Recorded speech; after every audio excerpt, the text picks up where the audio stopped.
Just want to.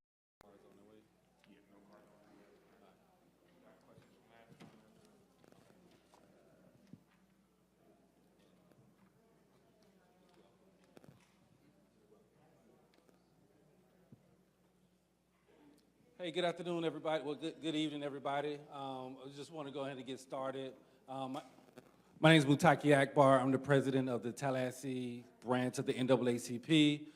We have Bruce Strobel over here. He's, I guess, the de facto president of Tallahassee Alert. And who Tallahassee Alert is the African-American local election response team. And so it's an organization that was developed probably about 6 years ago now, I think. And the idea of that organization was to pretty much have a voice in the elections, for us to look at candidates, see the candidates, and really give an endorsement based off the votes and how we decided to do it within that organization.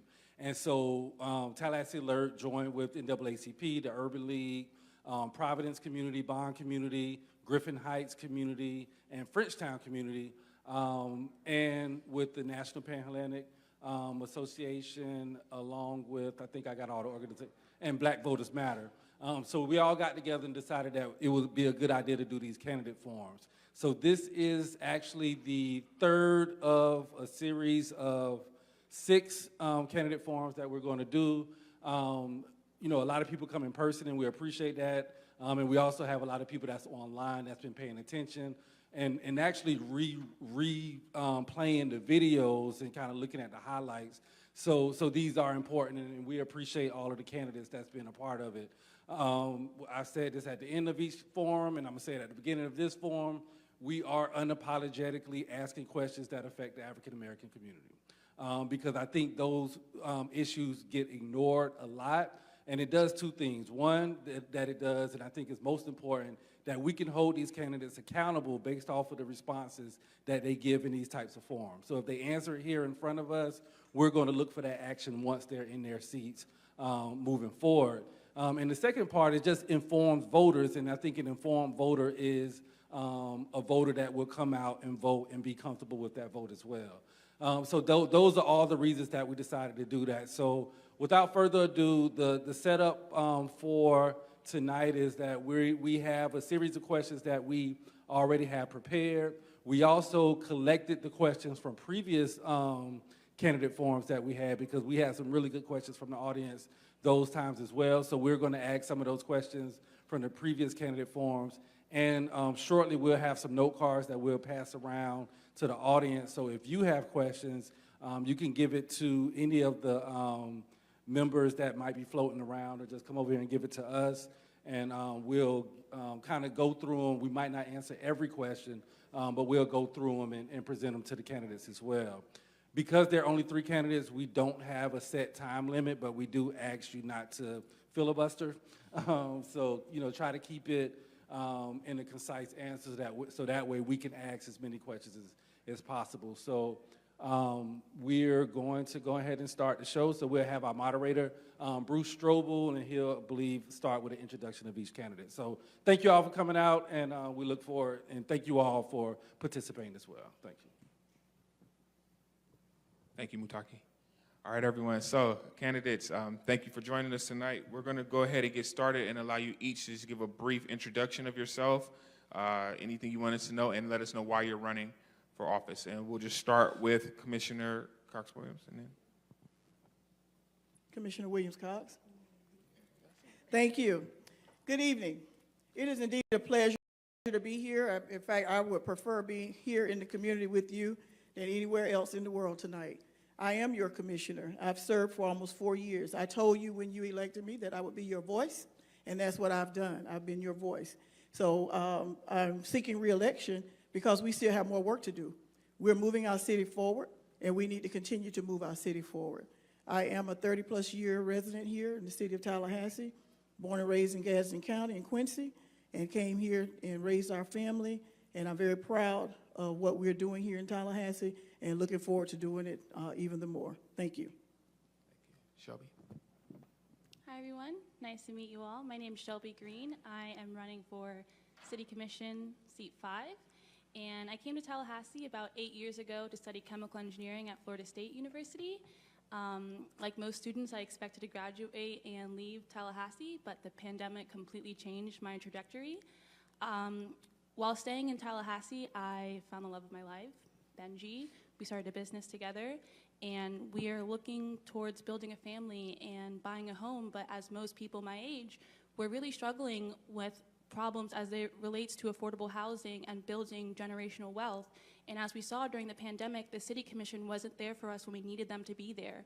Instead of adopting other policies that other city commissions did, they did not forgive utility debt relief. They did not forgive utility debt.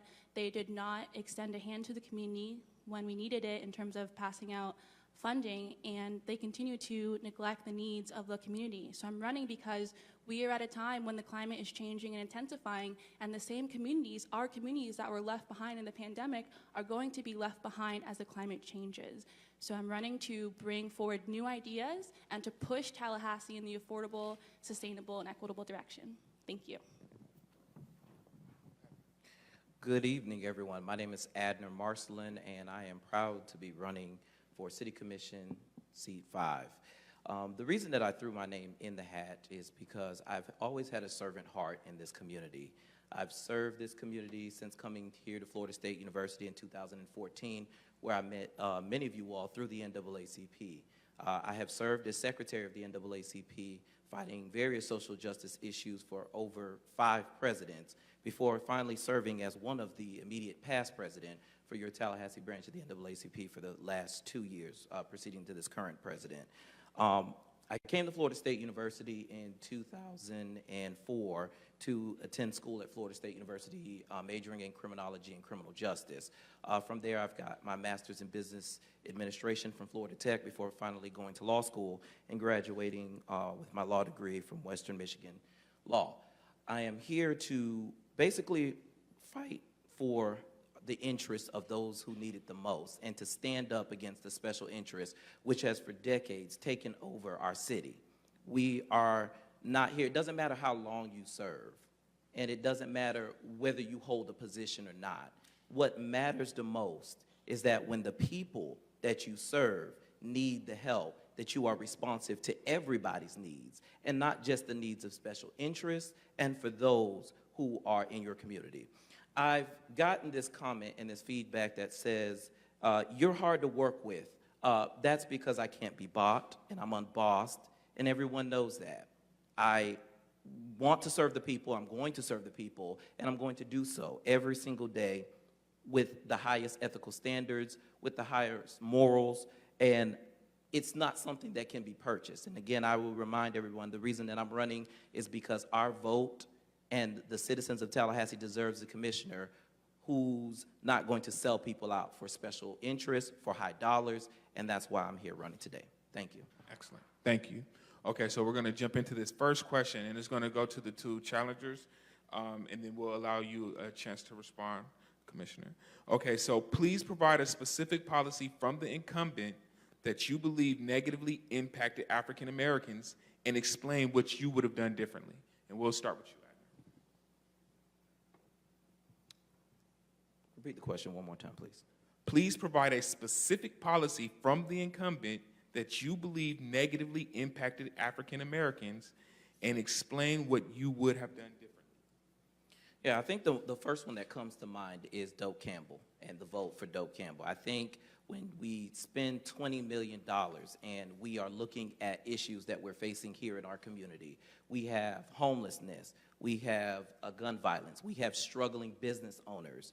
I think when we look at $27 million, and not just for African Americans, but for every citizen in this community, I think that that particular vote not only matters about what we could have done with that money, but it's equally as important of what will never be for that money. For those individuals who have small businesses that were looking to expand their businesses, that will never be, because that money is now gone.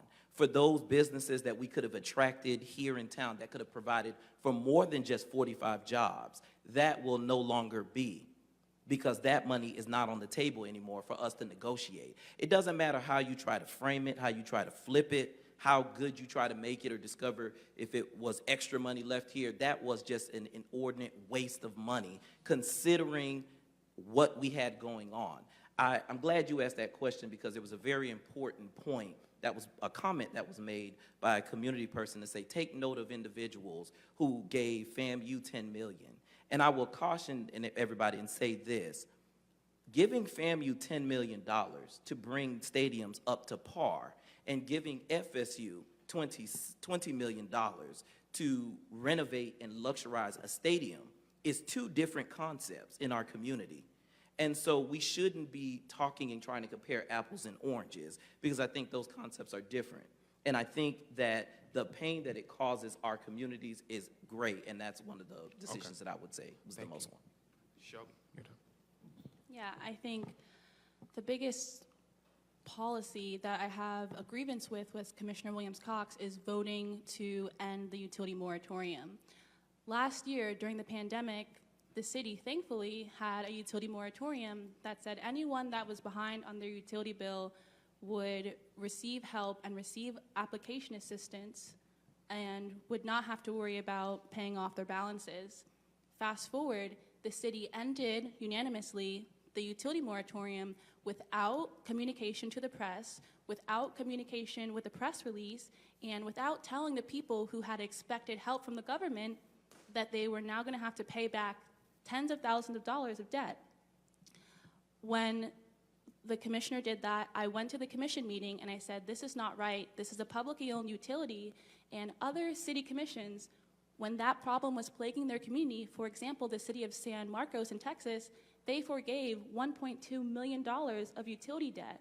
When I requested data from the city to show who are the people that are struggling and behind on the utility debt, an overwhelming majority were people in our community and Black and low-income communities who were struggling to regain financial stability and struggling to move upwards in society during a time of a global pandemic. So I completely disagree with the commissioner voting to end the utility moratorium without even communication to people who were expecting a notice, for people who were expecting at least a disconnection date.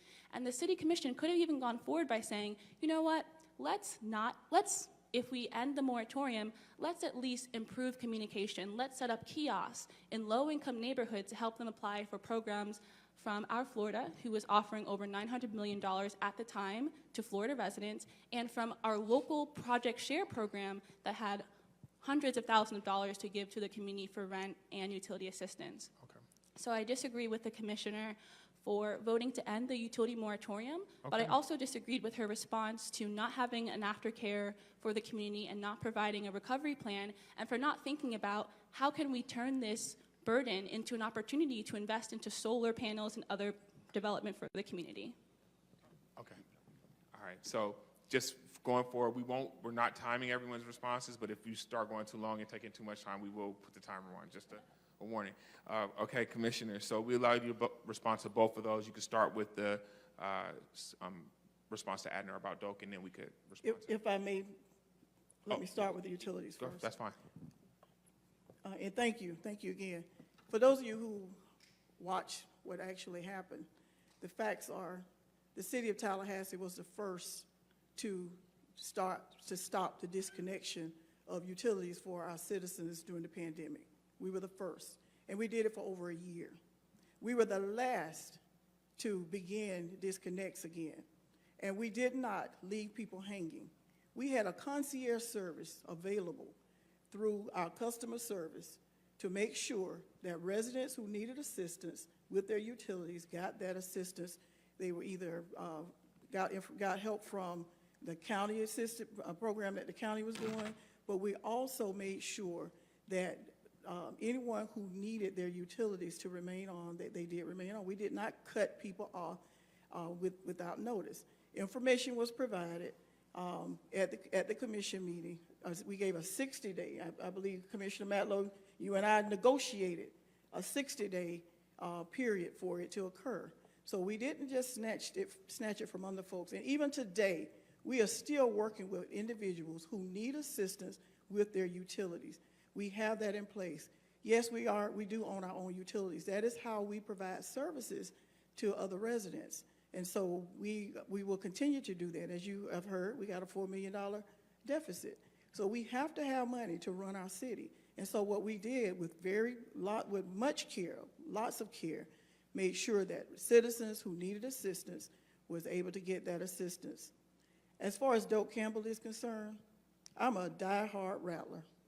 And when I learned that Florida A&M needed assistance or the stadium was going to be condemned and those dollars were going to be going to other communities, you're right.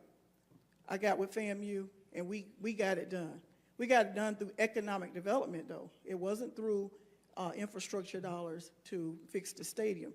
It was to do what needed to be done to make sure that the economy was held tight so that those dollars would come to this community. When TCC came and asked for assistance, we provided a $1 million assistance to TCC as well. Now, mind you, in the budget that we voted on prior to COVID, there was a $40 million line item for the convention center that was going a partnership with Florida State University. That $10 million for FAMU and that $1 million for TCC came from there. So that left a remaining balance of that $40 million. Now, I went hard for FAMU and I supported TCC. How then could I turn my back on Florida State? And what we're getting for that is community benefit. I went to meet with the president of the university, and Mr. Akbar, you know that I had that conversation with you about what the NAACP could be doing. Now that it looked as if it was going to happen, that we could go to Florida State and negotiate community benefit like we have done with others.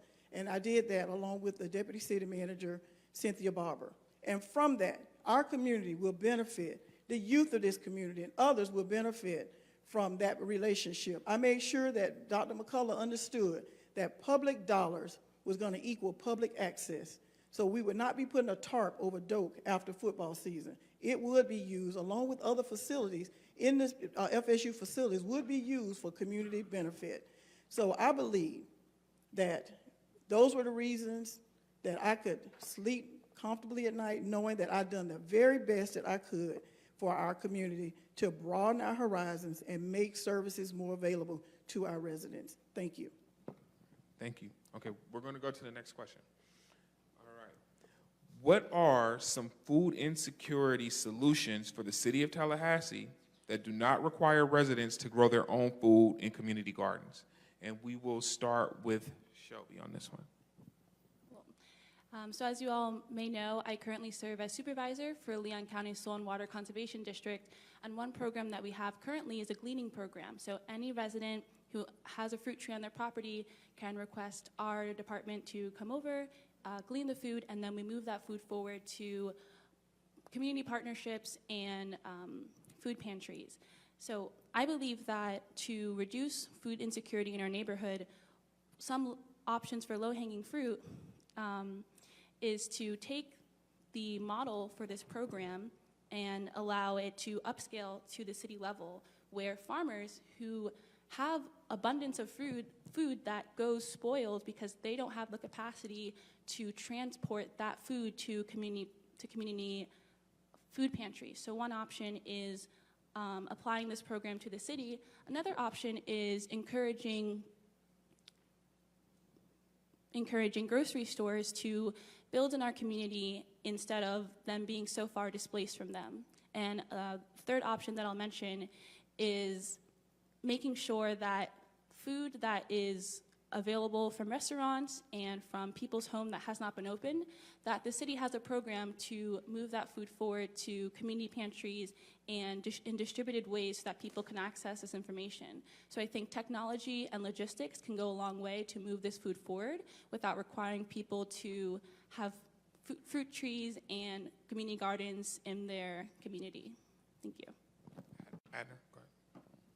Thank you. To answer that question, I think that we have to do more than just, and no disrespect, I think we have to do more than just community gardens and small measures. We need to bring grocery stores into areas that have food deserts and to make sure that it is not only accessible but affordable for people to go to those grocery stores and go there. Since I've lived on the South Side, I believe that we've had several grocery stores to close, major grocery stores, the Winn-Dixie being the latest on the South Side. I think if we're going to address those issues, we need to have had the resources, and again, this is why DOKE is very seriously important. We need to have those resources available to entice businesses like grocery stores to come in, and then we need to make sure that when they're here that we support them and that they stay to serve our communities. It's ridiculous that people that live on one side of a community have to sometimes drive to another side of the community just to get groceries.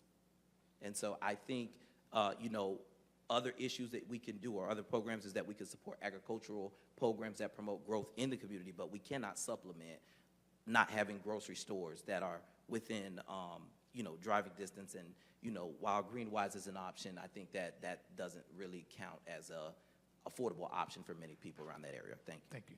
Commissioner. Thank you for the question.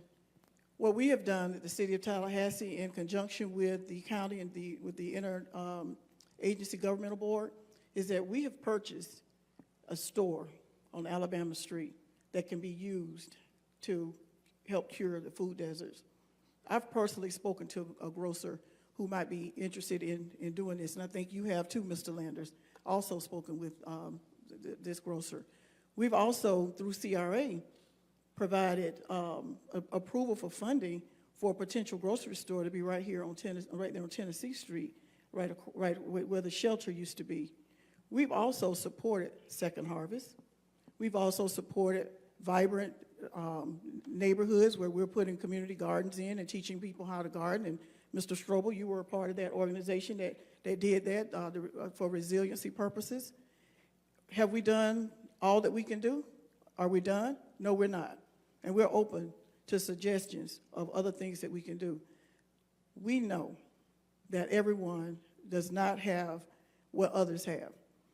The people that I work with, I'm working to help them make dinner time decisions. Will there be dinner, and where will it come from? And we're doing that a person, a resident, a community at a time. We also have worked with the Frenchtown Neighborhood Association to make sure that the hub is available. We're partnering with the hub, who has a full kitchen in there with Ms. Cheryl Collier-Brown and Mr. Bellamy are running that along with some other folks in the neighborhood. So we're doing what we can, but we need your help. If you have ideas, if you have suggestions, we need to hear from you on what else can we do. We can't do it all. It's a partnership. Thank you. Excellent. Okay, I'm coming right back to you, Commissioner. We're asking, what steps can the City of Tallahassee take to ensure that lower-income residents are not being displaced by ongoing development? And there's a second part to this question. And you know, we're going to take that one first, and I'm going to ask the second part later. So go ahead. You need me to repeat it? Let me see if I heard you correctly. You want to know what we're doing to make sure that folks are not being displaced due to development? Yes, ma'am. Okay. We're making sure that people can get the assistance that they need for housing. I sit on the Big Bend Continuum of Care, where we're dealing with homelessness. We're looking at development, making sure that the rules are being followed, permits are being pulled, making sure that folks are not being displaced, and not making sure that gentrification does not happen. But let me share with you what I've shared with many folks. The best way to make sure of that is stop selling your land, or pool your money and buy the land and build yourself so that the community will have housing. We are at a housing shortage. And what we have done, and hopefully you all get a copy of this, we're doing these things that you see here to make sure that affordable housing is made available, making sure we have more affordable housing in the pipeline now than we've had in the past 50 years. And we're working hard every day to try to keep people in their homes, to try to make sure that we're trying to find places to build homes so that people can move into houses, trying to help with rent. We're trying to do many things because there's not a silver bullet. So we have to do multiple things to make sure we are partnered with the Tallahassee Lending Consortium to help people with homeowners assistance to buy homes so that they can live in vibrant communities and neighborhoods. We're also partnering with the Orange Avenue Apartments. We provided some funding to help with the rebuild there. We've also changed our ordinances to allow for folks to come in and take dilapidated hotels and convert them into multiple family living, home offices. We're doing the same thing. We're trying to tackle this thing as best we can to make sure people have housing and that folks do not have to move out of their communities. We're investing money in places where it hasn't been invested before. And I'm going to say this last thing, $6.4 million in Greater Bond, $6.4 million in Griffin Heights, $6.4 million in Frenchtown.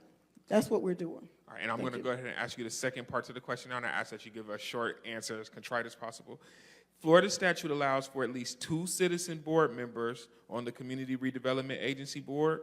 Would you support a restructure of the CRA board to include citizen members? Thank you for the question. And let me just share with you, because if you followed us, we voted not to do that. And let me share with you why I support not doing that. The scrutiny that we are under as electeds serving on that board, it would be unfair to subject civilians to that, unpaid, to be a part of having to have your ethics questioned, having to file financial disclosures, and many other things that we have to do as electeds. And then who would those individuals be accountable to? When we're dealing with budgets and what have you, as we're being questioned, would it be fair, moderator, if you were on that board and you were questioned about budgets and your ethics and whether you took a bottle of water from someone and you weren't supposed to?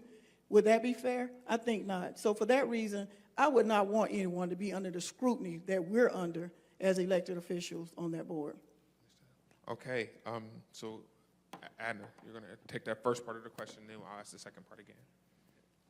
Well, I'll answer the first part of the question by just reminding everybody of the factual parts of these questions. And these are the facts. 26% of families in our city, 18% that live in the county live below the poverty line.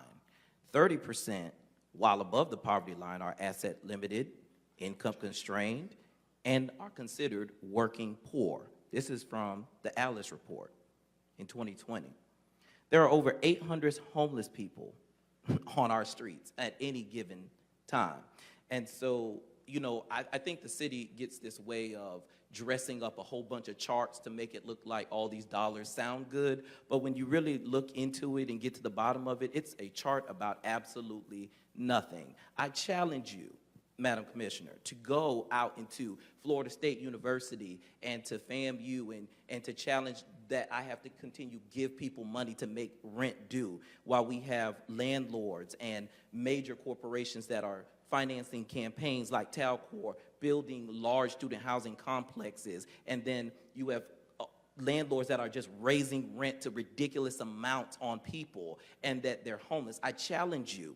You know, you mentioned that you serve on the Big Bend Continuing Care organization that represents the homeless in this community, but if you check the minutes and the records, you've missed over a majority of the meetings that you're supposed to be there at. So how could you possibly be advocating in those particular forms for our citizens when you don't attend the meetings? And that's what happens when you're not present, when you're not at those meetings, decisions gets made, and then we have to live with them as individual citizens. I think it's very critical that the first part in addressing this issue is showing up. You have to show up to do your job. You have to know what's going on to do the job, and that includes being informal. To your second part of your question, can I have that again, please? Yes. Would you support a restructure of the CRA board to include citizen members? Absolutely. And I think we have to remember when you serve on the dais, it's not I, it's we the people. You don't serve your interests. You don't go up there to vote your interests. At several responses that you've just given, you've said, I made this happen. It's not an I, it's always a we. When the constituents of this city tells you what they want, this is what they get because they are in charge. It's not the staff. It's not your personal ideas. It is you stepping up and saying, I am here to serve the people and to give the people what it is that they need that is in their best interest. Not a platform for you to go up there and represent your own interests and ideals and interests. And so I believe that putting citizens on the CRA board will bring in perspectives. And yes, we do it all the time. Many of us in this room serve on numerous boards, numerous charitable organizations, and not one person receives a paycheck. And so when you sign up for something, you know what the conditions are, you know whether there'll be compensation involved, and I think people will be willing to serve. And the best way to find out if citizens would be offended or would not be willing to follow, sunshine laws and whatever rules is simply ask them. I'm sure there'll be people who would volunteer to serve in those under that capacity. Thank you. And Commissioner, I'm gonna give you a chance to respond to that, but Shelby, go ahead. So with the first question of how do we prevent displacement due to development, you have to keep people in their homes to prevent displacement. As a city commissioner, your job is to regulate the markets in a city. It is to align the interests of the public with the interests of the private and to make sure that the public's interest is being protected and served.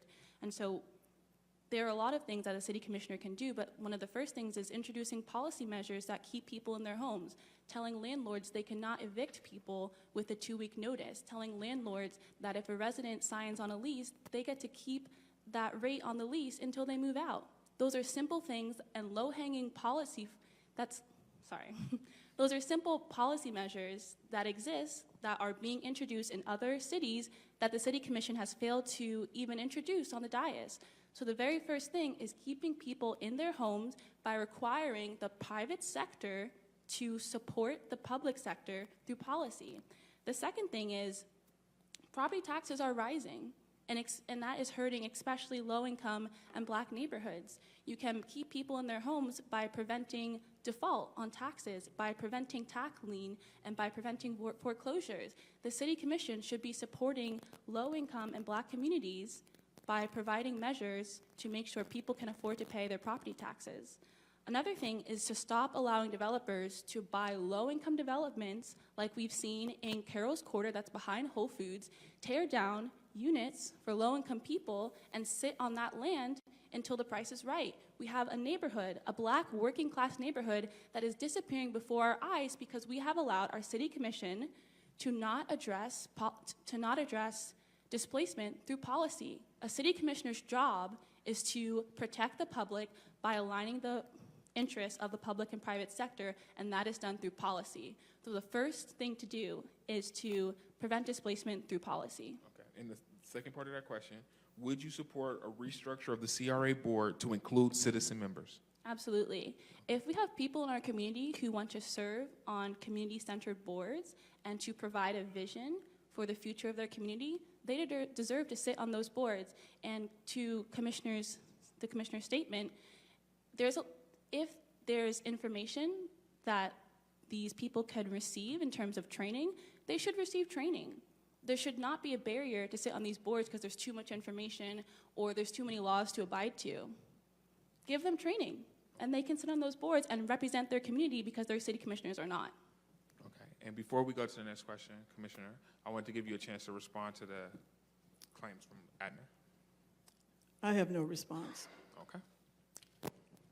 All right, next question. Would you fire Reese Gold? Is it time for a new city manager? Adner Marcelin. The last one. No, sir.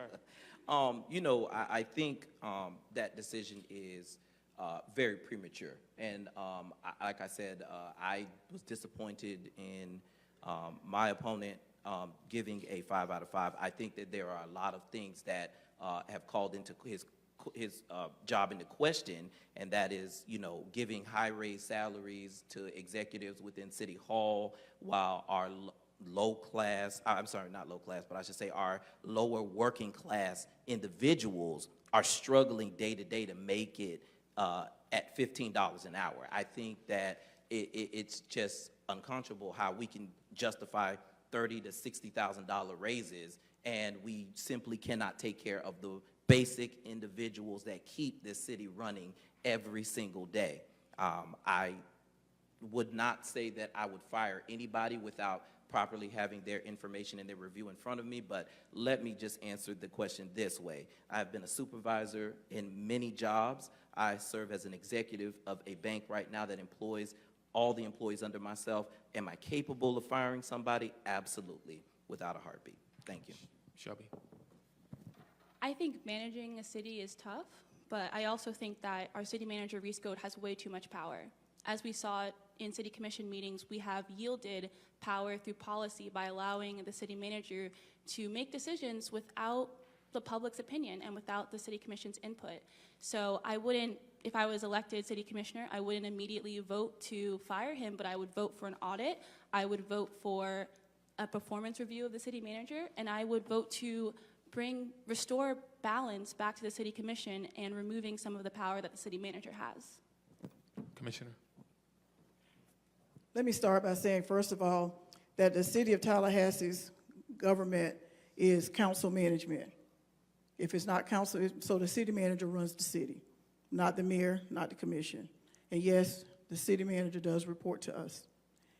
I too have been a supervisor, certified public manager, project manager, and all those things.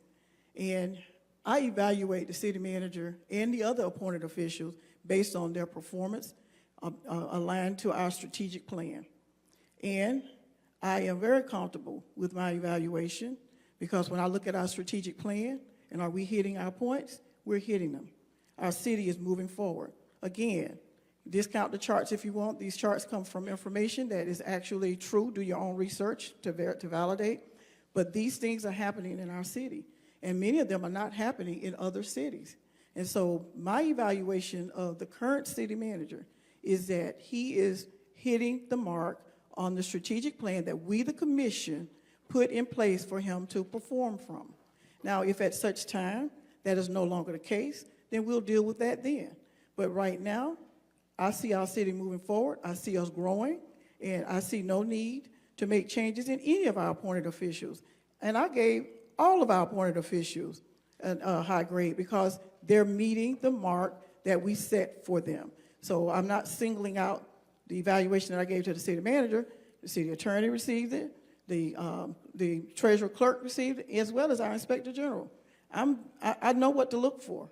I've been staff. I know what it's like to work day and night to make things happen. So right now, I am not interested in making any changes of our appointed officials. Thank you all. Okay, we're going to move to the next question.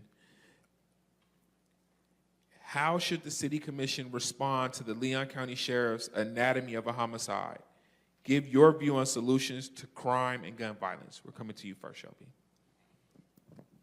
First, I think that the City Commission should have got ahead above the County Commission. The County Commission was the one who commissioned that report from our Sheriff's Office instead of the City Commission. Our City Commission should have been more proactive and taken that initiative to commission the report.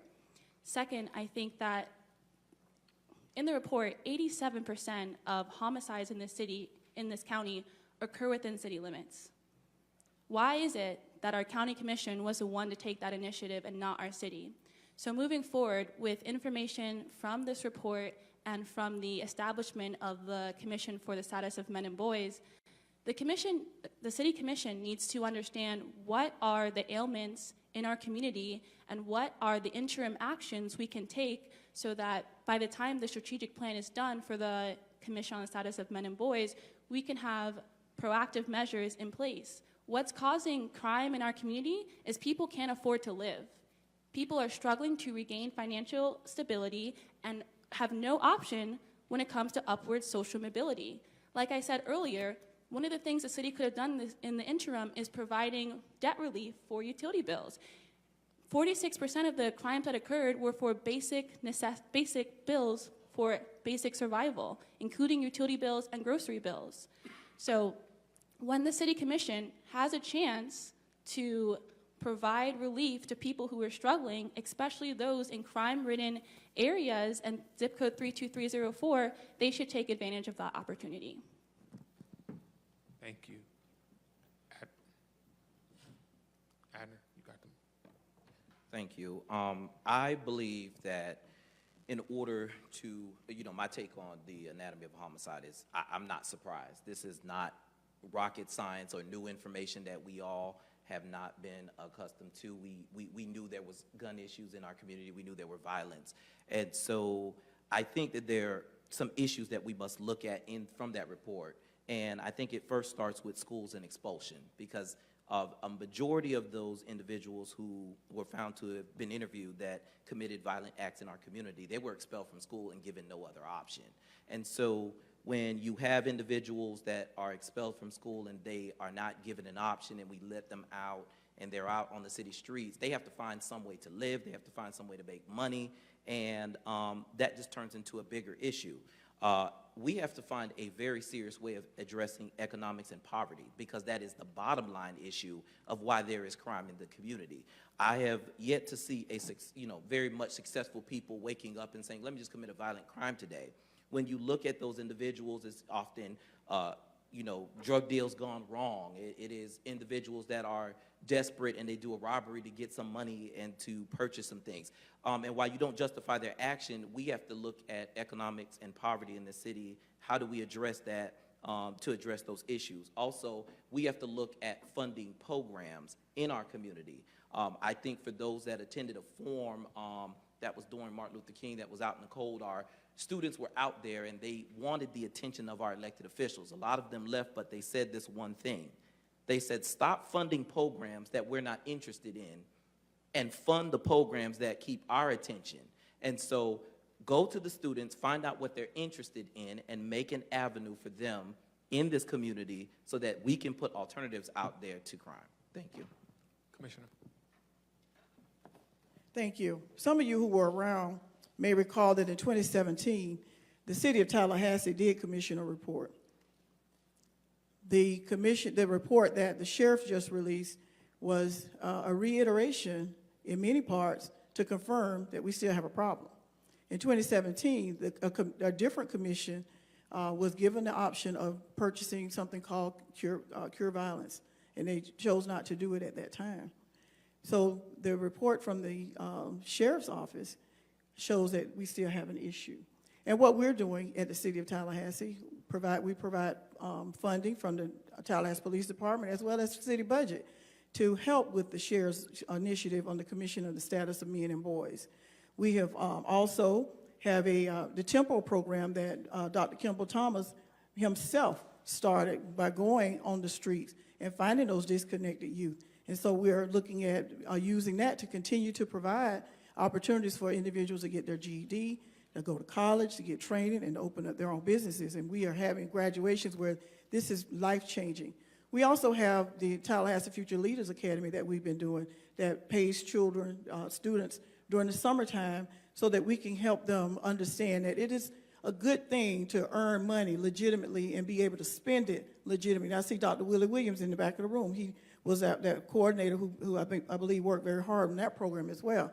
What I want to see happen as a result of those things is that we are able to extend TIFLA for more than just summertime, that we're able to bring more people into Tempo. And I'm very proud of the fact that that the state of Florida just awarded Tempo $500,000 to continue this program.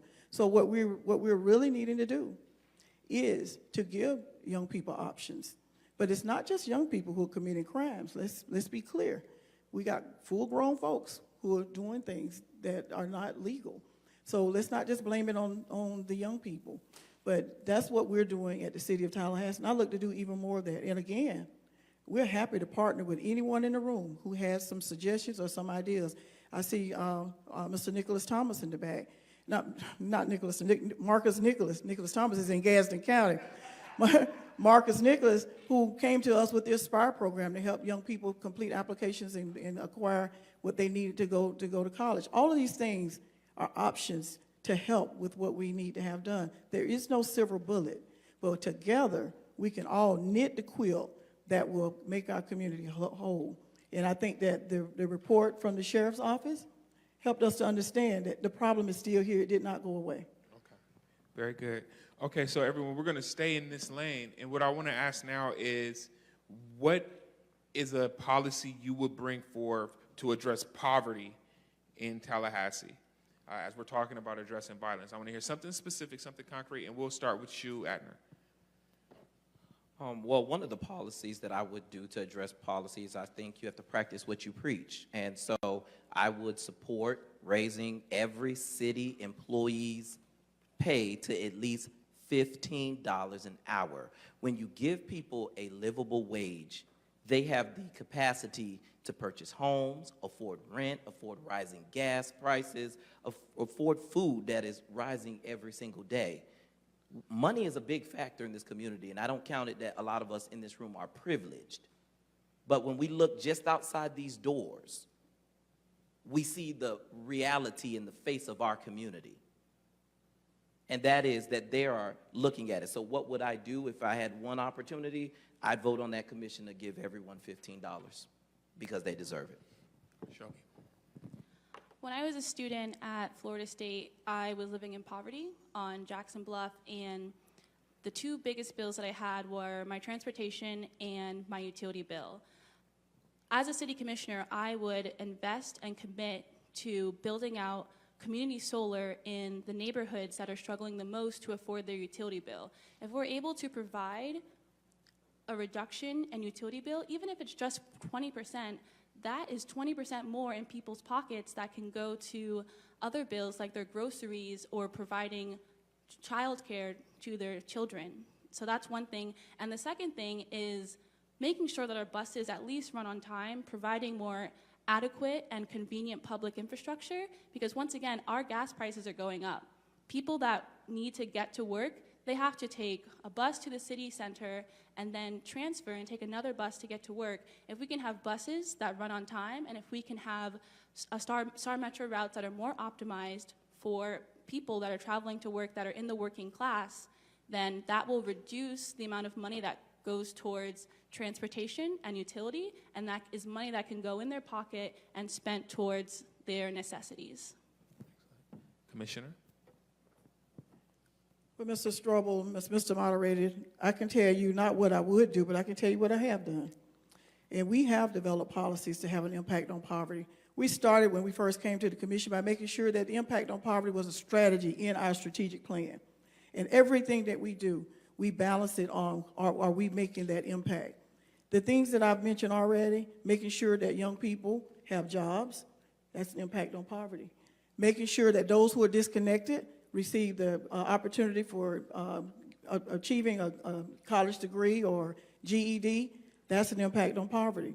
Making sure that these investments in these communities allow for residents to continue to live in their community in a livable community, that's an impact on poverty. And I did advocate, go back and check, for $15 per hour pay for city employees. And we moved in that direction. Now, I understand that there are some seasonal employees who may not be receiving $15 per hour, but we have moved in that direction to make sure that a minimum wage of $15 has been realized. If there are other things that the community believes that we should be doing, I am all ears. Okay. All right, so next question. Will you pledge to reject campaign funds from developers or other interests who have business before the commission? I'm going to start with you, Commissioner. Thank you for the question. I do not discriminate on who contributes to my campaigns. This is the 5th race that I've run in. And if I discriminated on who contributed to my campaigns, I would not be able to get my message out. That's the purpose of the campaign funds, to get the message out. If I believe that I could get everyone's attention and get everyone's vote, then I wouldn't need money. I prefer not to fundraise. I prefer not to ask for money for me. I prefer asking for money for Girl Scouts, Boy Scouts, and others. But because of this system that we're in that requires me to purchase ads, space, yard signs, whatever, to get your attention, I am not discriminating on the contributions that I receive unless they're from Russia. Shelby. I don't accept any campaign contributions from developers, from PACs, from people who are not individuals and don't live in our community or surrounding areas or family or friends. I believe that when you start accepting money from PACs, money from developers, money from people who have special interests, and people who do not believe in supporting the community, that sways your voting record. And Commissioner, your donors from your 2018 race look a lot different than your current donors, and I believe that has influenced your voting record as well. So I do not support candidates who are supposed to be supporting the community accepting donations from donors who have bulldozed communities and have sat on land waiting to gorge it and then sell it to people to displace residents. I don't believe in that. Before you go, Adner, Commissioner, would you like to respond to that direct claim? No? Okay, Adner, go ahead. Thanks. Very simple. This is a very simple question. The answer is no.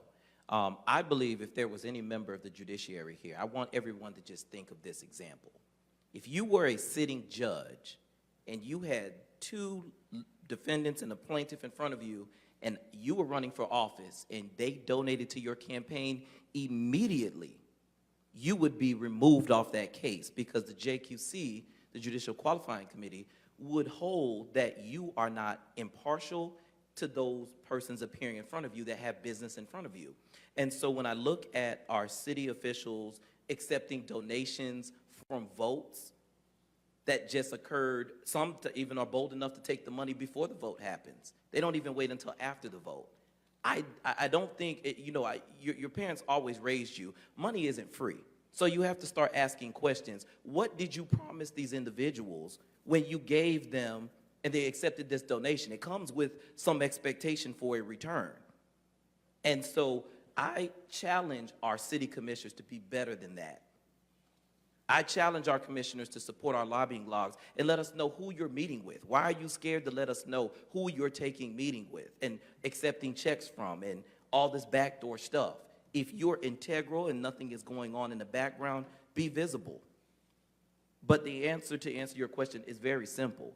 It's one of ethics, and it's no, I will not accept money from those individuals who have money from special interests. I will accept money from grassroots citizens in our community and run a grassroots campaign. Thank you. All right. Okay. Can any of you identify a line item in the city of Tallahassee's budget that addresses poverty and how much is designated? We'll start with you, Shelby. I can go first with the last approved budget. $6 million was given to the Kearney Center for Homelessness, and that was from ARP funding, American Rescue Plan Act funding. I will say the same, but also I will add in our budget, we've given to numerous organizations and nonprofits that are supposed to address those issues. I'm not opposed to that, but I'm asking, do we necessarily come back and, trying to caution my words, do we go back and actually account for what's giving out in these dollars? We give these dollars out for these purposes, but is the purpose being achieved? And I'll leave it at that. All right, Commissioner. I can give you a bunch of them, but I can't give you the total. But if you look at our budget, we have $1 billion budget this past year. Outside of salaries and benefits, this chart here, that's the budget. That's where it came from. And of course, you can go online and look at every line item, every transaction that occurred in our budget, the spending. So I don't know the total, but I will tell you a whole heap of what we do is balanced on the impact on poverty, trying to reduce poverty. Okay. So I have a follow-up question that goes with that, so you can stay with that, Commissioner. It's what is a way to put money in the households in the 32304 zip code where the poverty rate is above 34%? By employing folks in the community. One of the things that I asked for on the commission with the sale of some recent property, city property there, was that money be spent in the community and that folks who lived in that community be hired. In Griffin Heights, we agreed that the money that's going to be used to do the Neighborhood First Plan in Griffin Heights, that folks in that community will be hired to help do that work. And so we're holding folks accountable to hiring people who live in 32304, 3205, 32310, and 32301, wherever poverty exists. We want folks going in to do work, to hire people who live there so that the dollar circulates in our community more than a few hours before it goes out. Shelby. To put money into households of people who need it, you have to give them access to either higher paying jobs or an opportunity to lower their expenses. As we know, the highest bills in a household are your utility bill or your rent. The City Commission can provide rent control, basically saying that if you sign a lease at this rate, you are able to lock in that rate until you're able to leave. Or the City Commission can invest into solar development, like the City of Baltimore has done, to reduce people's utility bill. Another thing that the city can do is provide access to higher education. We have 3 higher education institutions in this city, and the City Commission does not offer scholarship programs to not one of them. We have to think about how can we either reduce people's expenses, provide more adequate access to education, and make it easier for people to live. Thank you. I would say that, a couple of things that we can do to put money back in the people's pockets is, number one, we have to support our businesses and not just show up during campaign season. I think when we have a lot of talented business owners in here that have a lot of services that we can come out and support. We have a lot of construction company owners of color that cannot make it out of bid processes, and they're not competitive. We can keep those jobs right here in our neighborhoods. I agree with what Shelby has said. We need to make sure that there are affordable housing. When you say that you need affordable housing in this community, not just the terminology of the word, because you have to get qualified for that. And sometimes when you look at the terminology affordable housing, it may look affordable on paper, but when you need to bring home 2 or 3 times that income, I think we need to adopt the rationale that if you can afford the rental price of what you can rent, and then you should be able to afford a mortgage if it's lower. It's just common sense. And so I think that we have to work with other organizations to partner to reduce the expenses going out in our families and to keep more money in the families on the table. And I think that these are some things that we can work together at the city to achieve. Thank you. Thank you. Okay. Let's see. So back to a general question for all of you, and we'll start with you, Adner. Who had the greatest influence on making you make the decision to run? Who had the greatest decision on you making the decision to run? I would say the greatest influence that I've had to run was our citizens. At a town hall meeting that we had with the NAACP, I saw this lady come up, and she did not beg for a handout. She asked for an opportunity. She was doing the things that we say we needed to do. She said, I went to school, I'm going to school, I have 2 jobs, I'm doing everything that I'm supposed to be doing, but I can't make my ends meet. And instead of taking that opportunity to rise to the occasion, we wanted to just take personal insult attack in the middle of a city commission meeting and say, oh, well, she needed help then. She's not asking for a handout again. She's asking for opportunities that do not exist in this very community. Opportunities that people that look like us should go to City Hall and advocate for every single day. And I don't mean by people that we're friends with, I mean for everybody. And that's all that I'll have to say on that one. That was my decision to run when that young lady was ignored. So last summer, when the city ended the utility moratorium without a public notice and without public communication, I went door knocking, door to door in the Providence neighborhood to let people know that if they were behind in their utility bill, they could possibly be disconnected, but that there was relief funding available if they needed it. While I was on that campaign trail, just the amount of people I met who had no idea what was going on and who were lost and hopeless, being able to talk to them and sharing my light with them, that showed me that a city commissioner's job is to uplift. It is to provide support. It is to let people know that they are not alone.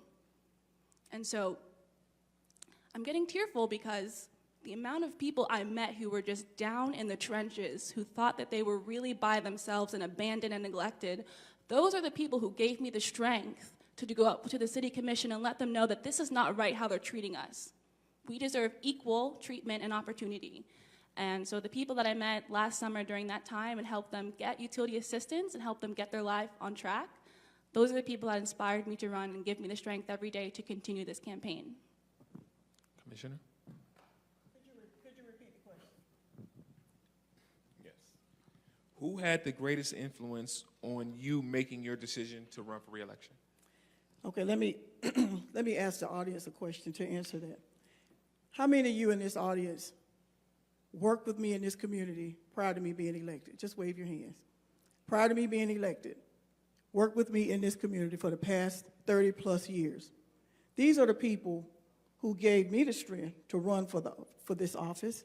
These are the people who supported me, knowing that I would be their voice in the room. We don't agree on everything. No one does. I'm married 36 years. We don't agree on everything, but we're still together. And that's what I'm saying to the citizens of Tallahassee. We're not there yet, but we're making great strides. And I want to continue to work with you, as I have for the past 30 years, to continue to move our city forward. Will we make mistakes? Absolutely. Will we fix it the next time? We will certainly try. So you're who give me the strength. You're the ones who I talk to. You're the ones who I take phone calls from and talk to late into the night, take information from. You and you out there in Facebook land, you're the ones that I get my information from. You're the ones where I get my strength from to know that we have more work to do and we need to continue to do it together. In the words, I know I'm in the church, but in the words of the Reverend Al Green, let's stay together. All right. Okay, I have a heap of questions here, a lot of them directed to the incumbent, but what I'm going to try to do is adjust these moderately just so that they can be asked to all the candidates to make it fair. So first, this one for the challengers. Please explain how you would discontinue non-citizens purchasing property in Tallahassee. I don't think. Is that just? Okay, I was writing it hard not to have things. My thing is I keep hearing, and I have a concern about it too, and I've shared it. So I hear the challengers saying, they keep speaking about quarters over there, having here, and we're having problems with property being purchased outside people in French, et cetera, et cetera. Oh, no, I don't need it. All right, And but so my thing is, I want to know what you all would do to discontinue that, because we've already heard what the city people saying. So I want to know what y'all would say, because I've heard that out of your mouth constantly this evening. So I want to hear the solution to that problem, because I already know what I've faced with the present city commission. Now what y'all would do if you get them there. all right, so go ahead. Shelby, you take that Well, first. And, go ahead. Go. You start. Thank you. Thank you for your question, and I will answer your question by saying that you can check my background. When I say something, I mean it, and it's very simple for me. I've been saying it on this campaign trail day after day. We have enough neighborhoods in this community. We just don't invest in them. Whenever they're not there, we go out like Ulani and we go and spread out and invest in unnecessary, make new communities and keep expanding services out that way, but we don't invest in the current ones that we have here. You have to respect the citizens that live in these communities. When you start making projects, student housing projects that tear down history and historical buildings here that we have in Frenchtown, and now when you look across there, you see these skyscrapers of there, but like I told you, it's never far from the money. Look at the finance report and look at the developers behind these things. And as soon as you see the buildings go up, a couple weeks later, the money is right there. This is not an allegation that we're alleging. This is factual facts. It's in the money. And I think that when we stop and we come and we tighten up our lobbying logs, we tighten up the ethics and who can give money to commissioners, I believe you now they'll serve the interests of the people in City Hall. Right now, it is the money that is serving our interests, and that's why our buildings are disappearing, and that's why new construction is going on, and that's why people can't get at the land because they're going at no bids. And when we don't have bids on public land and public property, the citizens end up paying for it. And we end up gentrifying neighborhoods, and pretty soon, it's gone. And so to stop that and to answer your question, it is meeting with the citizens, respecting when they say stop growing in our neighborhoods. We want to have a place where we can raise our families and be safe in our communities and not have all this high traffic in there. Respect people. Invest in the current neighborhoods that we have and let the citizens ask for the growth that they want to see. Together, we can grow Tallahassee to a place where it's equitable for all, not where all the services and luxuries are in one part of the city and other parts of the city look like third world countries. Thank you. Yeah, so with the case of Carroll Quarters, one of the first places to start is making sure that people can afford to pay their property taxes and making sure that people who have fallen delinquent can access funds. And another thing is making sure that homes are maintained and don't fall into disrepair and become blighted and then up on the code enforcement list slated for demolition. So I think the City Commission can provide support by offering funds to keep people in their homes, by reducing barriers to maintain property taxes, and also by providing opportunities by partnering with Big Bend Habitat for Humanity, with Lively Tech, and other institutions to help people fix structures and fix problems on their homes so that they're not becoming blighted and then slated for demolition. And another thing is the City Commission can introduce policy to control the marketplace. That is their job as regulators. What we've seen now with Carroll Quarters is there was an apartment complex that was for low-income people, and it got bought up and demolished, and those people were displaced and had to move elsewhere. And now we see that neighborhood is becoming gentrified, and the population is dramatically changing. And so the City Commission has a lot of policy measures at its disposal, but the issue is the will.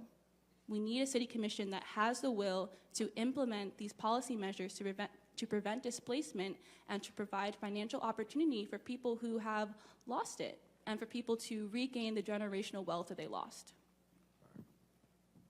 Commissioner, do you want to speak to that question at all? Well, according to Ms. Cheryl Collier-Brown, who I highly respect, she said she already knows what our position is. The City Commission is being granted power that we didn't know we had, because how do you prevent folks from coming to the city to buy land? Somebody had to sell it to them. Whoever owned it sold it. So I'm with her. How do we do that? You know, there's no law that prevents it. And yes, we do talk to neighbors. We do. But So the question becomes, are you two in support of a policy that would prevent outsider, or if you want to say that, from purchasing?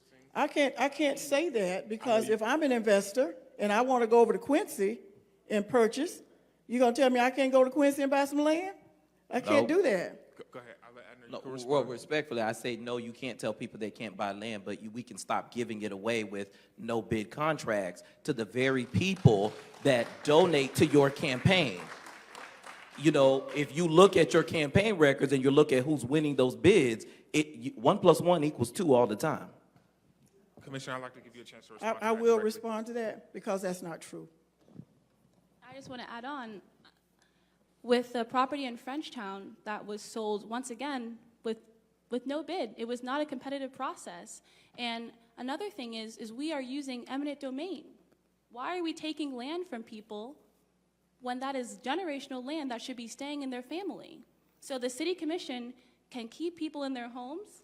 They can prevent developers to taking up land by stopping the use of eminent domain when it is not necessary, as we've seen on the Family Way project. Okay. satisfied there? But you gotta move on. Okay. I ain't satisfied. All right, all right.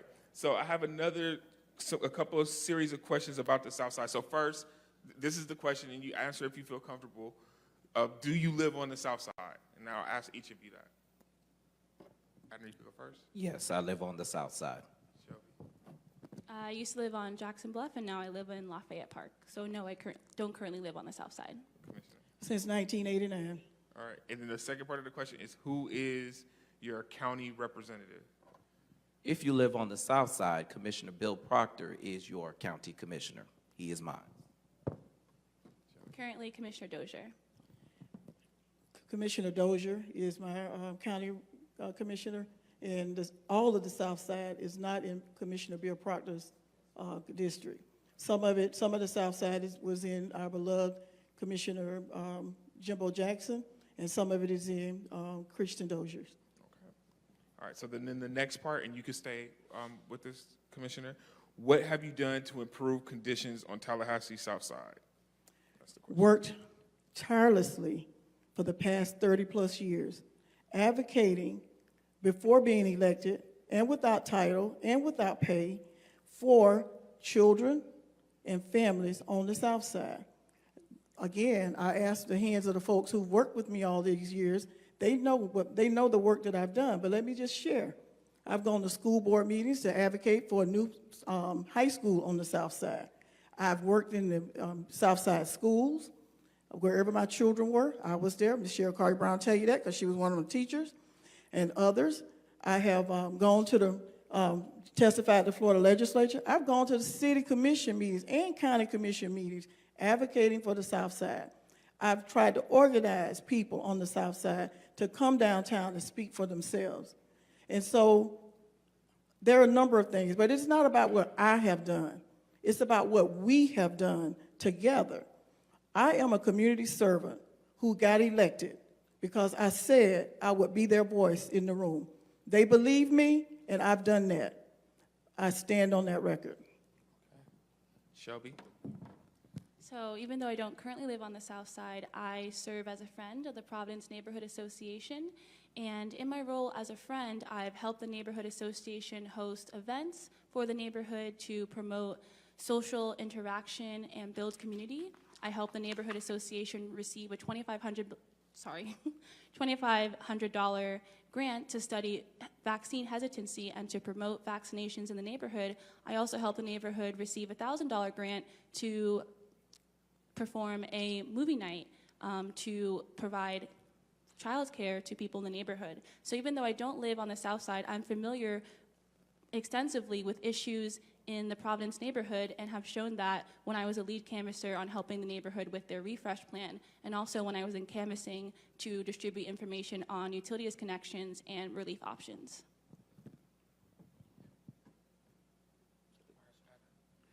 My greatest investment in Southside is, number one, choosing to live in the Southside, and number two, buying properties on the South Side where I can actually make affordable housing for the tenants that I've had on the South Side.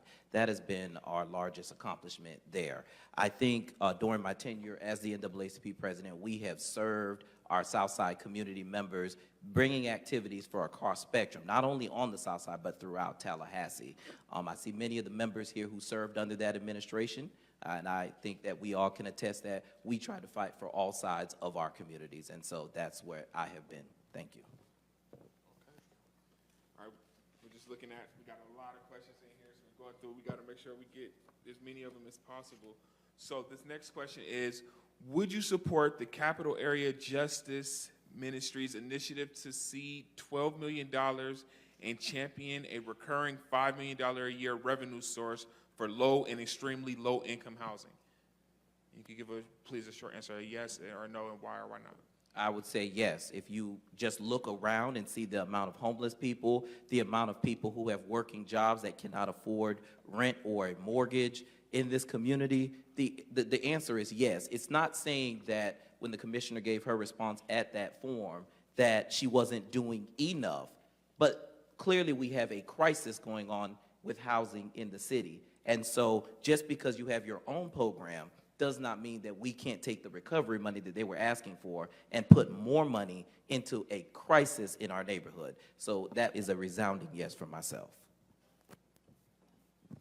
That is a yes as well, but I also think that the City Commission needs to look at what are the existing funding sources locally, at the state level, and at the federal level. Right now, the federal government recently passed an Infrastructure Act and is working on passing an Affordable Housing Act. Once that money becomes available, and through Biden's Justice 40 initiative, how can we make sure that money is targeted and housing is targeted into low-income and disadvantaged communities? So I support their initiative, but I also support making sure that we have local, state, and federal funding measures that are consolidated and targeted into uplifting the most impoverished communities in Tallahassee and making sure we are moving forward together. Commissioner Williams. Thank you for the question, but I think it's been well documented, my response. So I'll stick with that response because I believe that we can do even more. There is no silver bullet. $12 million is $12 million. Where it comes from and how do we distribute it is one thing. But we're already doing some things. Do we need more money to be able to do more? Absolutely. And as I said at that forum, I'm sorry, my answer was not digestible to all, but that's my answer, and I'm sticking with it. Thank you. Would you just clarify your response for the audience here who wasn't aware of your previous? Okay, for those who were not there, my response was that no, I would not, because I believe that we can do better. And we are already doing some things that we could just enhance upon. Okay. All right. As we move forward with the retrofit of the recently purchased store on Alabama Street, would you support all additional dollars necessary to have it constructed ASAP? Commissioner, we'll start with you. Would I support, what was the last part of that? It says, would you support all additional dollars necessary? I guess moving all additional resources necessary to get it done immediately. Because I'm fiscally responsible and because I do not know what all means, I cannot say that I would at this time. Okay, fair answer. Shelby? Seeing that the city is in a budget deficit right now, I think my answer currently is we need to find more creative ways to get that store up and running as quickly as possible. And that could be by partnering with local organizations and nonprofit organizations to contribute in kind to getting that store up and running. It doesn't have to be funding immediately from the City Commission. It can be funding in kind from the community to support the necessary measures to get the store up and running. I think if we have $27 million to give to a stadium, we can get all available funding to a grocery store. This is a grocery store. It's where people get food to live. That there's just no time for excuses. We can move money around in the city for whatever is a priority. So if feeding the community is a priority, we can find the money in the budget. The question is whether it's in the priority of the city to get that store done. But yes. If I may respond to that, the city did not give $27 million. It was the intergovernmental agency Blueprint who also purchased that facility, purchased the Alabama Street store. It was a store, and I think that it's going to be incumbent upon the neighbors and others to determine what happens there. That it's in their hands, and we will work with them. But to sit here and commit to all that we have no idea what that means, that's why I'm responding there. But I want, just for the record, the city did not give anyone $27 million. It was Blueprint. We have three funding sources, at least three: CRA, city, budget, and Blueprint. So we have to make sure that we know which pot we're talking about and what can be done with each of those according to the law. All right. I have one more Doak Stadium question from the audience. And it says that given that the poll showed that 70% of the community was against the Doak Stadium vote, why didn't you, and I believe this is directed at you, Commissioner, why didn't you listen to that 70%? Because I listen to my constituents. And I am not, listen, I'm a data person. I know how you can get 70%. You can have 5 people in that poll and get a number of them, and that's your 70%. I gave my answer as to why I did what I did, and I'm sticking to that. One of the things that I don't do is flip-flop. I study the issue, I make a decision, and we move on. To the others, in a situation, Thank you. in a situation where you're facing 70%, how, please, okay, how would you respond to that question? Go ahead. Well, first of all, let me give a response to that, if I may. I would say that $27 million, as you want to, however you want to dance it around, be it the Blueprint Intergovernmental Agency, you voted for that. And so $27 million, no matter how you dress it up, is a lot of money to give to one particular entity, when you could have just said right now that if this project was of importance of a grocery store, you could have redirected some of that money. And let me just clarify this. It's not saying that FSU didn't deserve any support. There were several measures on the table that was proposed, taking half, getting a match from what FAMU got. All of that was rejected. And I want to remind everybody, since we get very forgetful, that when it was on the table, we had many alternatives, and one of those alternatives was, can we break these projects down and take our time with them? But we bullied it into one package deal. And so that in itself, when we're hearing all these other projects and funding, the Doak Campbell deal, there's no way you're going to fix it. It was a terrible idea with repercussions that will come for generations to come with economics. So there's nothing to say about that anymore. Shelby, if you don't mind, I'm going to allow the commissioner to Mr. respond. Moderator, let me say this, because we're fresh off the loss of Commissioner Jimbo Jackson. He made that motion, and we voted for it. There was no bullying. Commissioner Jimbo Jackson made that motion, and we supported it. And out of respect of just recently having lost him, I think that we should keep that in mind. Thank you. Shelby. I won't respond to that, but the job of a city commissioner at the end of the day is to support the people that elected them into office. If 70% of my constituents are saying, I don't support this project, then I don't support the project. I'm not moving forward on a yes vote. And with that project, what is the community going to receive? The community that surrounds the stadium has looked the same since the 70s. So this project, the Doak Campbell Stadium, has depleted the funds of Blueprint, and it is another reminder that the community is not being prioritized and that institutions and corporations are receiving the benefit instead of the people. Mr. Moderator, Yes. the question was asked, what would the community receive? Yes. You may respond. Thank you. If I may pull it up and read it.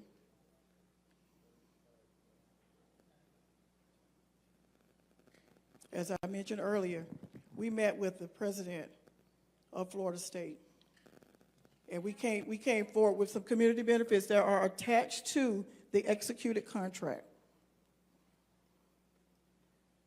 And we will make this available.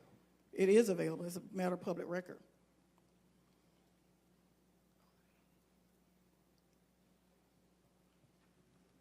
You can move on, and I'll come back to it. I'm trying to find it on my phone. I have it here, but I just can't see it yet. It's small print. I just want to respond really quickly to bringing up that contract that was not introduced to the public domain at the vote, and the people had no idea what, first of all, when that contract was brought up, or the agreement, there was no point brought up that it was going to be legally binding. And the second thing is this is FSU trying to save faith from the community. Why was this not brought up at the vote? The people and the public are not being considered at the vote, and now FSU is trying to save face. I encourage you to go back and watch that meeting. I read the community benefit at that vote. She did, and if I can respond to that on point, Mr. Moderator. Thank you. I will just say that while Commissioner Cox did go and meet with her and the FSU president, I also was taken aback to how much of a distance that we went to accommodate someone like I've never seen before. To my knowledge, that is the first message that was sent to City Hall on video. The president of this university that sits here did not even have the audacity to come and stand in front of the citizens who have to bear the decision, but it was allowed. And I hope when other individuals ask to send a video to City Hall, that that same courtesy is given to them to send a video message so they don't have to answer questions or face the wrath of the people who they answer to. But I will also say, can we stop getting crumbs off the table? See, the better deal, hold on. The better deal, I would say, for the people would not just accept the little crumbs and tickets to these little games and stuff like that, but to get the education from each one of those educational institutions that have the power to change poverty in this community and said, hey, look, the community invested $28 million in you at FSU. We invested $1 million at TCC and 10 at FAMU, which we're fine. But can you give us that in education for those students that are across the street that could benefit, that can get out? There's many colleges that are giving free tuition to people. We can get those same commitments as an exchange where our community is supporting each other, but we see a benefit for the public. But when you just give away all of the money and there's a promise of a return that we don't know if we'll ever see, but you have the institution of that size that has the ability to give and serve the community, that's a better deal. Okay. And so that's what we want to see, not the little list of crumbs off the table that we can get off of a deal of that magnitude, because it is $27 million. It's a lot of money. Okay. Do you need to do you want to respond to that, Commissioner? I don't need to respond to that. Okay. All right, so we're going to move to our next question, and we're getting into our final questions here. All right, how would you rate Chief Revel, and are there still concerns with him based on his previous incident in a police-involved shooting? And we'll start with you, Shelby, on that one. I would rate Chief Revel as unsatisfactory. He is not responding to the needs of our community. He is not communicating with our community, and he is not transforming our police department into something that is representative of what this community needs. As we saw recently with a young man being slammed down because he was resisting arrest, that is not policy that should be in our city that should be allowed by our city commission. We should be reforming the police. We should be restructuring their budget, finding deficiencies, and reallocating those funds to community partners who can provide a better service to the community and who have higher standards of public trust in the community. I think that Police Chief Revel should focus on providing more progressive training to our police officers, and should be focusing on rebuilding the public's trust with the police officers, especially as we saw how they treated protesters during the Black Lives Matter movement. If I had to give the chief a rating, I would give a rating of NA, not applicable, because you have to ask ourselves in this community, who is really running our police department? Is it our police chief, or is it our city manager and our deputy city manager? I say, when you look at every time there is an officer-involved shooting, where's the first place that we gather? You'll see the same 6 or 7 community pastors with the chief, and it's a major press conference at the church of who? RB Homes. We have a city hall, we have a rotunda, we have space to do what it is that we can do, but we gather there and make that the center point of our government. What message does that send? It sends to me a message that we have a chief who doesn't have the autonomy to run its police department. And so if we hired the chief to run the department, allow him to run the department and be accountable to the people. Do not let the city manager and the assistant deputy city manager micromanage our police chief. Now, everyone is not great, and there's room for improvement. We need to work on diversity. I understand that there are hiring issues within the department, but we need to work on a diversity. That was something that Wilson Barnes advocated for a long time. And as a result, while we have 2 top-ranking deputy chiefs that of color, that does not mean that the officers who are in our communities that have the day-to-day interaction with us look like us. And that's not acceptable for me. While we appreciate the diversity at the top, diversity at the bottom matters as well. And so we need to stretch and look for individuals that can relate to us. And I also think that it starts with, as I mentioned today at my interview, it starts with a proactive approach. We need to make sure that there is funding available so that our officers can actually put in the time to get to know our community members so that we can see each other so that it's not a threat of how you perceive other individuals. I can tell you I've met with law enforcement officers and they have impressions of me and I have impressions of them. But when you sit down with everybody and they understand your vantage point, they see where you come from, they understand each other. And so I think that I cannot honestly give him a rating because I honestly don't believe that he single-handedly runs our department. I believe it's micromanaged, and I believe that we need to get away from that model. Let's find a police chief that we trust, hand over that department, and allow them to run that department. Thank you. I want to clarify, you're suggesting finding a new police chief? I'm saying the current one that we have right now does not have the autonomy to run the department. Okay. And if we're not mistaken, that's why we lost the last police chief that interviewed. Understood. Commissioner, would you like to respond? I would say, to answer the question, to rate Chief Rebel, yes, he's trying. First thing he did was he hired 2 African-American deputy chiefs.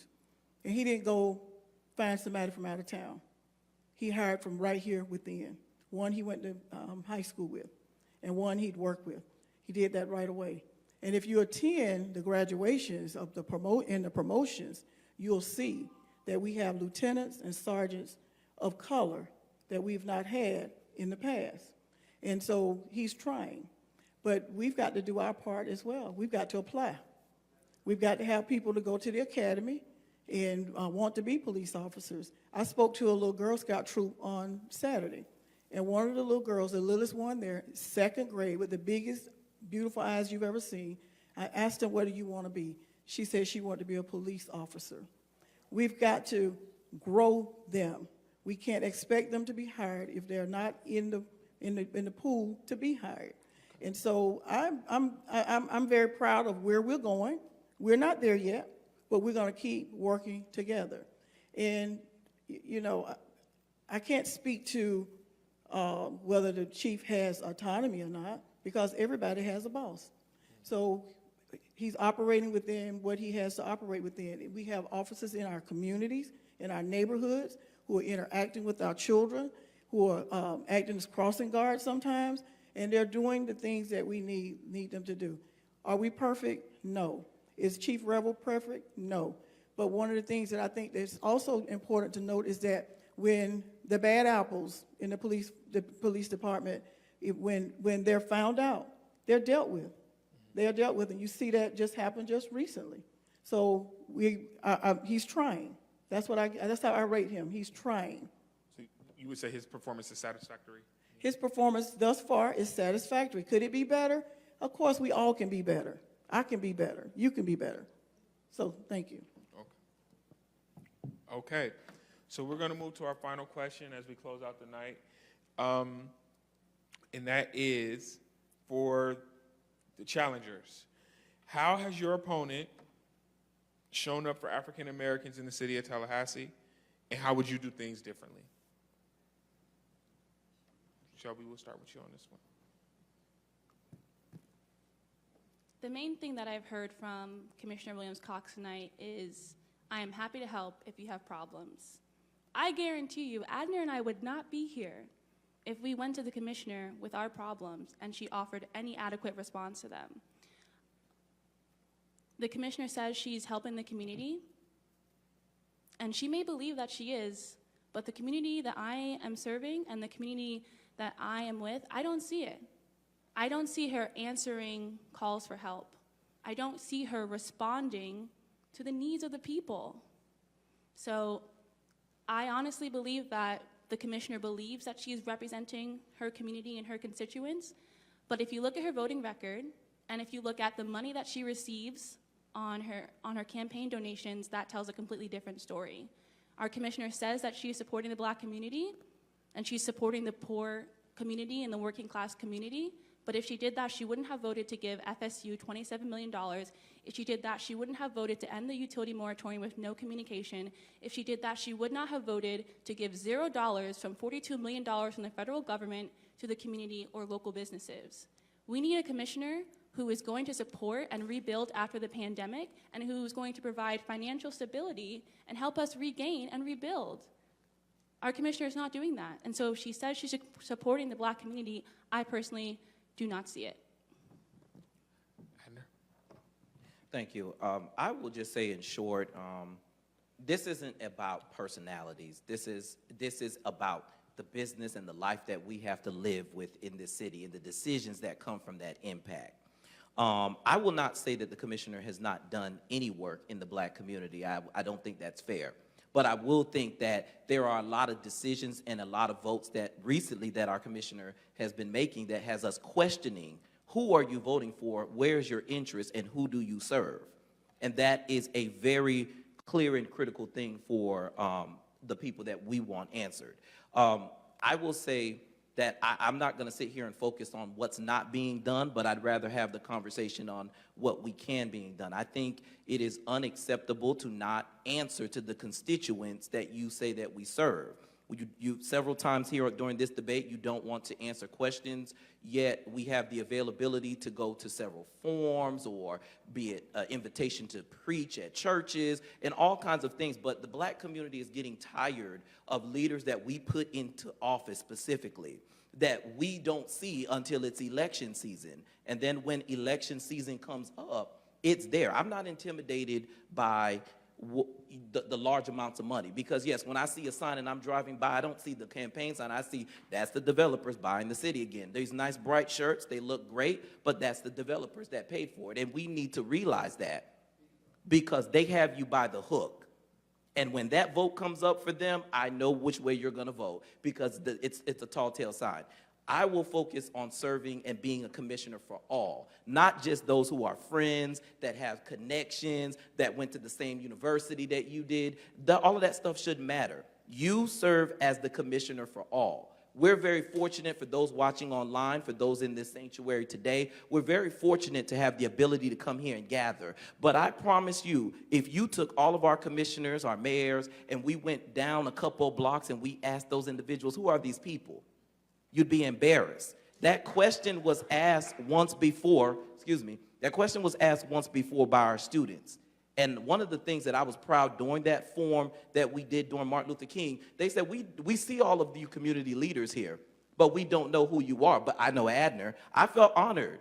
And the reason I felt honored not was because it was anything to brag about, but it was your everyday interactions work with people. We have name dropped in this room. Dr. Willie Williams doing great things, Mr. Lenore's barber, Ms. Sherry Collier-Brown, Ms. Yolanda Foster. We've name dropped everybody in the room.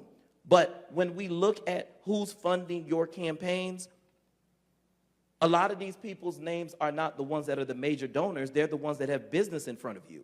And so I ask you to challenge yourself to say that if you're supporting the community, the members like they said that they're supporting, then why is a lot of people who were on your campaign now jumping ship? And it's because that we've been told these promises before. We've been told things in 2018 before that you would do. You promised to be the biggest champion against the establishment, and that's why a lot of people voted for you.